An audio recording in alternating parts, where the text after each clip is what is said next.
Imagine dedicating your entire life to someone, only to realize you were never really seen, not as a woman, not as a mother, just convenient.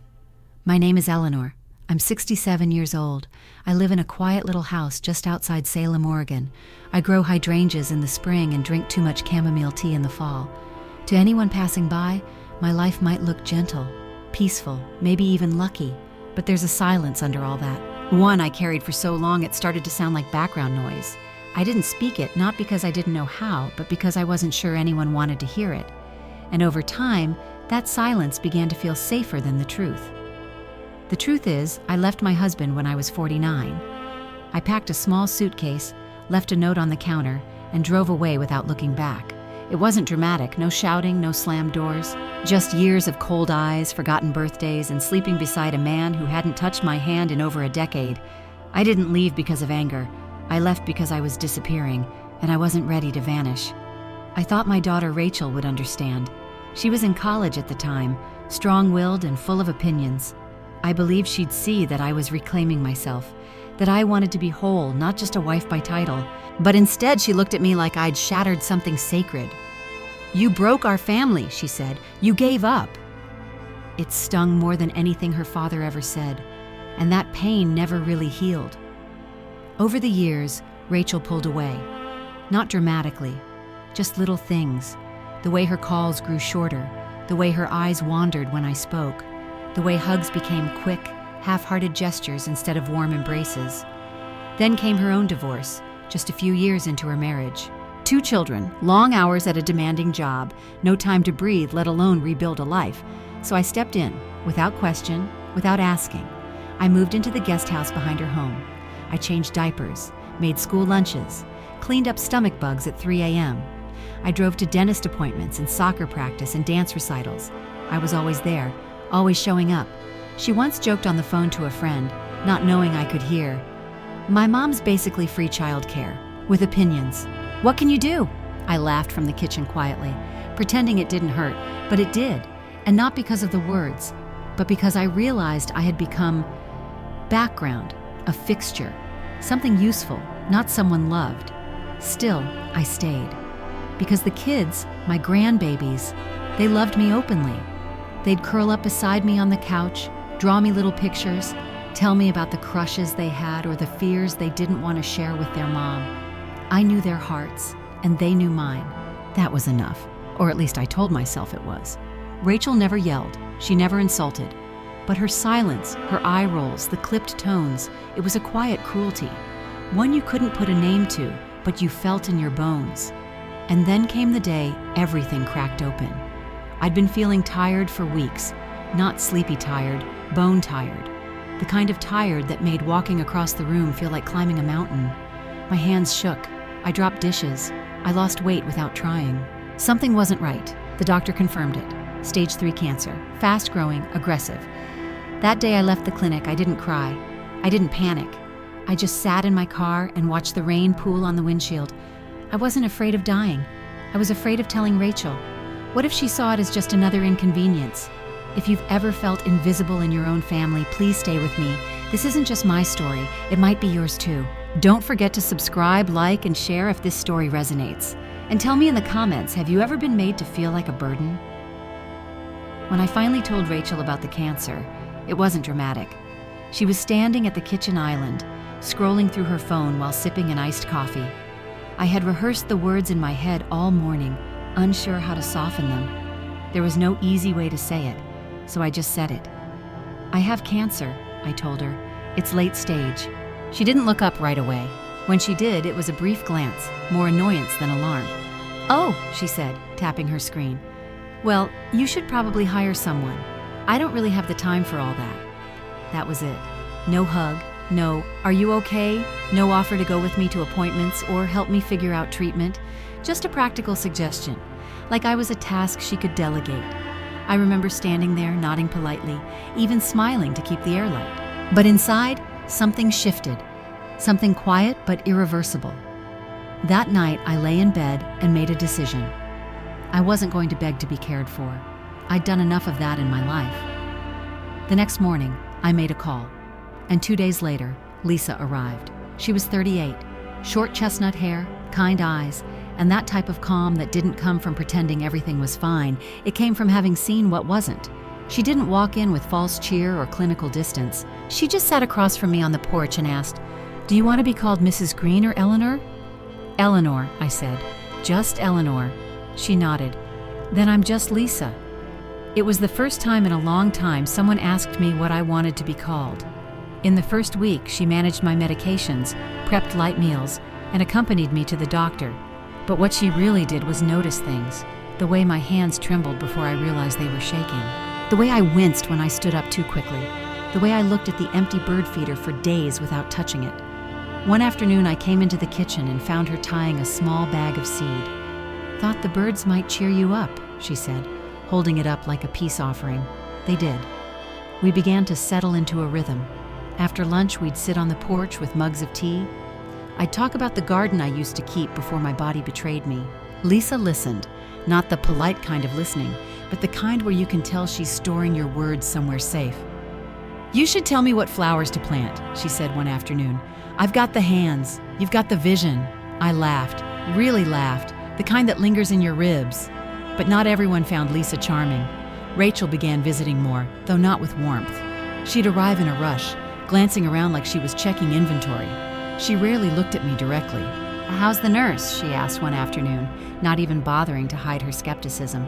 "She has a name," I replied. "Okay, how's Lisa?"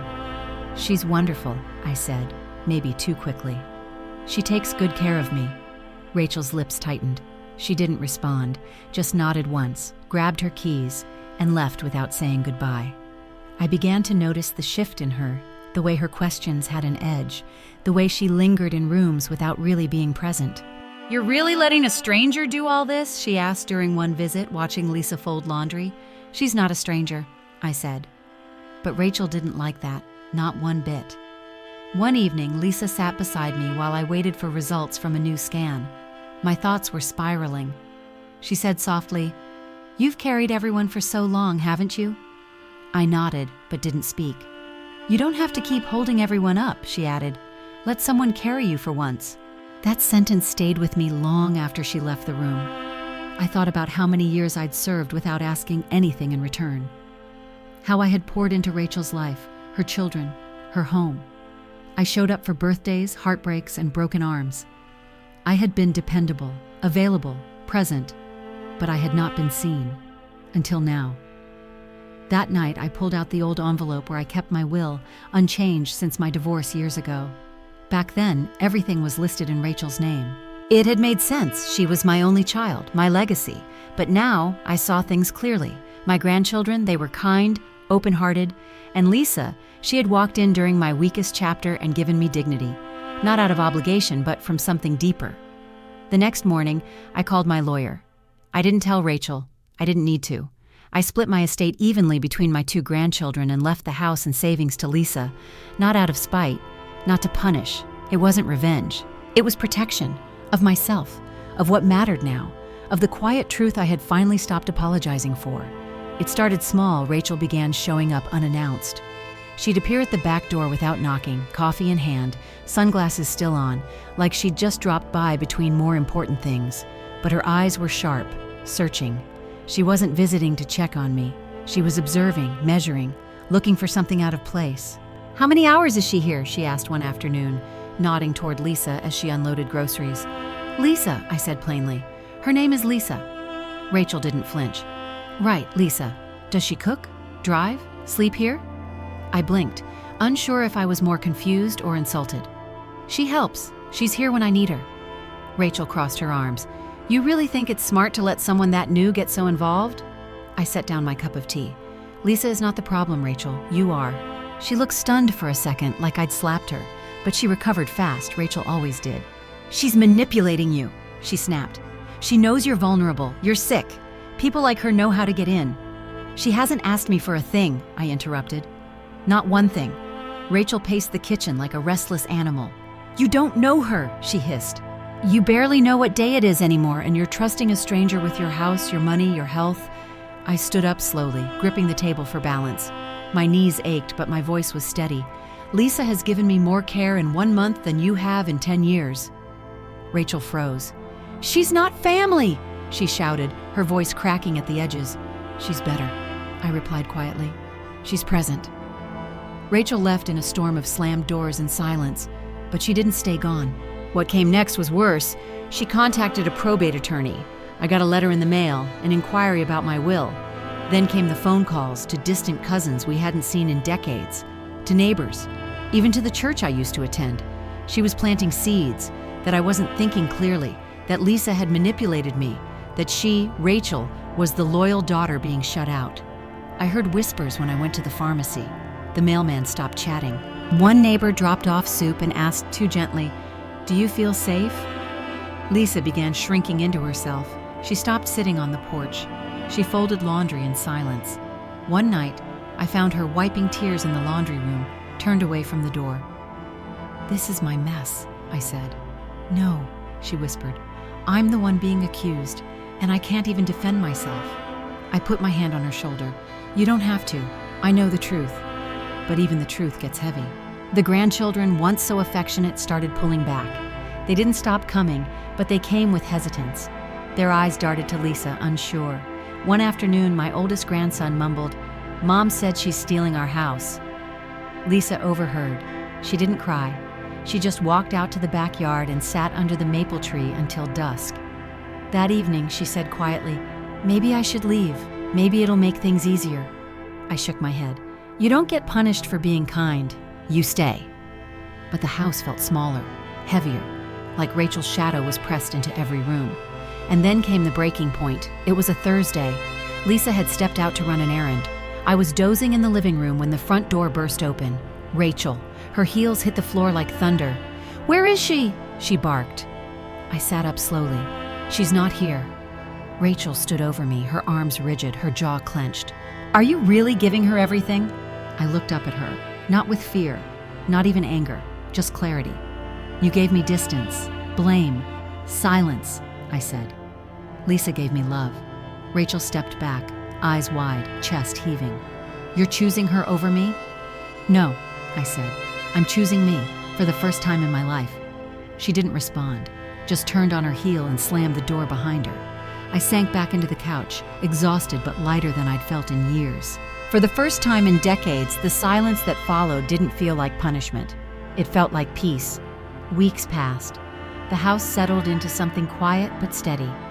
Lisa still brought tea in the afternoons. The grandkids began coming by again, careful but sweet. The worst of the cancer treatments left me thinner, more tired, but not broken. Then, one Sunday morning, Rachel came back. No warning, no sunglasses, no heels. Just her, in jeans and an old cardigan I hadn't seen since she was 20.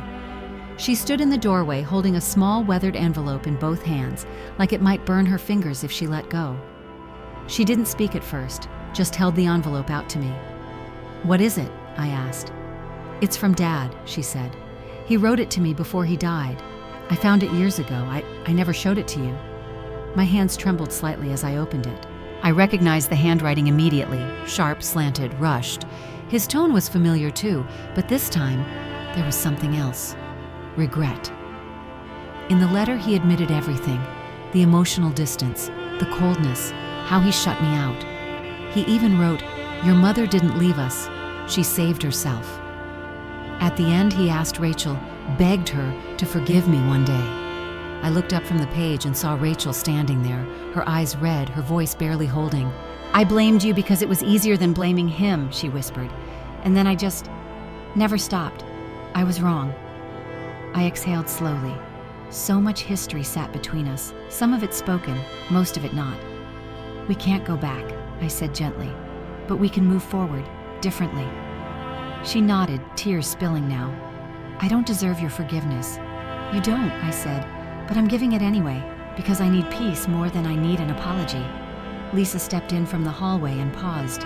Rachel turned to her and said quietly, "I'm sorry for everything I said, everything I assumed." Lisa nodded. "Thank you." They didn't hug, but they didn't flinch either. It was something, a fragile, necessary truce. I kept the new will just as it was, not because I wanted to cut Rachel out, but because, for once, I wanted my legacy to reflect truth, not guilt.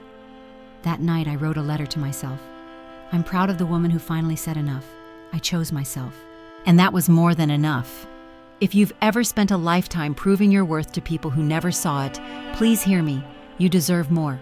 Not because you've sacrificed everything, but because you are enough, even when you give nothing. If this story moved you, share your own.